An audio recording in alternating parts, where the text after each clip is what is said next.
ನಮಸ್ಕಾರ ಸ್ನೇಹಿತರೆ. ಚೆನ್ನಾಗಿ ಆಟ ಆಡುತ್ತಿರುವಾಗಲೇ ಬಿಗ್ ಬಾಸ್ ಶೋನಿಂದ ಅನಿವಾರ್ಯವಾಗಿ ಗೋಲ್ಡ್ ಸುರೇಶ್ ಹೊರಬಂದಿದ್ದಾರೆ. ಕುಟುಂಬದಲ್ಲಿನ ತುರ್ತು ಪರಿಸ್ಥಿತಿಯ ಕಾರಣದಿಂದ ಬಿಬಿಕೆ ಮನೆಯಿಂದ ತನ್ನ ಮನೆಗೆ ತೆರಳಿದ್ದಾರೆ. 75ನೇ ದಿನಕ್ಕೆ ಮನೆಯಿಂದ ಹೊರಗೆ ಡಿಸೆಂಬರ್ 16ರ ಸಂಚಿಕೆಯಲ್ಲಿ ಅವರು ದೊಡ್ಡ ಮನೆ ಬಿಟ್ಟು ಹೊರಬಂದಿದ್ದನ್ನ ತೋರಿಸಲಾಗಿದೆ. 2 ದಿನಗಳ ಹಿಂದೆಯೇ ಬಂದಿರುವ ಗೋಲ್ಡ್ ಸುರೇಶ್ ಗೋಲ್ಡ್ ಮನೆಯಿಂದ ಬಂದು 2 ದಿನವಾಗಿದೆ. ಆದರೆ ಈವರೆಗೆ ಎಲ್ಲಿಯೂ ಅವರು ಯಾಕೆ ಹೊರಗೆ ಬಂದಿದ್ದಾರೆ ಎಂಬ ಬಗ್ಗೆ ಸ್ಪಷ್ಟನೆ ಸಿಕ್ಕಿಲ್ಲ.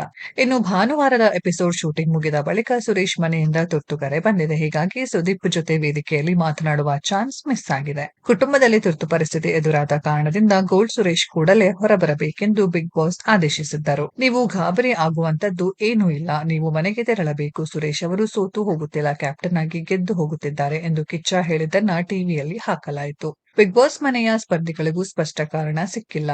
ಬಿಸ್ನೆಸ್‌ನಲ್ಲಿ ಸಮಸ್ಯೆ ಆಗಿರಬಹುದು ಎಂದು ಐಶ್ವರ್ಯ ಅವರು ಊಹಿಸಿದ್ದಾರೆ. ಇನ್ನು ಸುರೇಶ್ ತಂದೆಗೆ ಸಮಸ್ಯೆಯಾಗಿದೆ ಎಂದು ಸುದ್ದಿ ಹಬ್ಬಿತ್ತು. ಆದರೆ ಬಳಿಕ ಅದೆಲ್ಲ ಸುಳ್ಳು. ಅವರ ತಂದೆ ಆರೋಗ್ಯವಾಗಿರುವ ಬಗ್ಗೆ ಹೇಳಿಕೆ ನೀಡಿದ್ದರು. ಸ್ನೇಹಿತರೆ, ಇದರ ಬಗ್ಗೆ ನಿಮ್ಮ ಅನಿಸಿಕೆಯನ್ನ ಕಾಮೆಂಟ್ ಬಾಕ್ಸ್ ಅಲ್ಲಿ ಕಾಮೆಂಟ್ ಮಾಡಿ. ಈ ವಿಡಿಯೋ ಇಷ್ಟ ಆಗಿದ್ರೆ ಲೈಕ್ ಮಾಡಿ, ಶೇರ್ ಮಾಡಿ, ಚಾನೆಲ್ ನ ಸಬ್ಸ್ಕ್ರೈಬ್ ಮಾಡಿ, ಪಕ್ಕದಲ್ಲಿ ಇರೋ ಬೆಲ್ ಐಕಾನ್ ನ ಹಿಟ್ ಮಾಡಿ. ಮುಂದಿನ ವಿಡಿಯೋದಲ್ಲಿ ಭೇಟಿಯಾಗೋಣ. ಧನ್ಯವಾದಗಳು.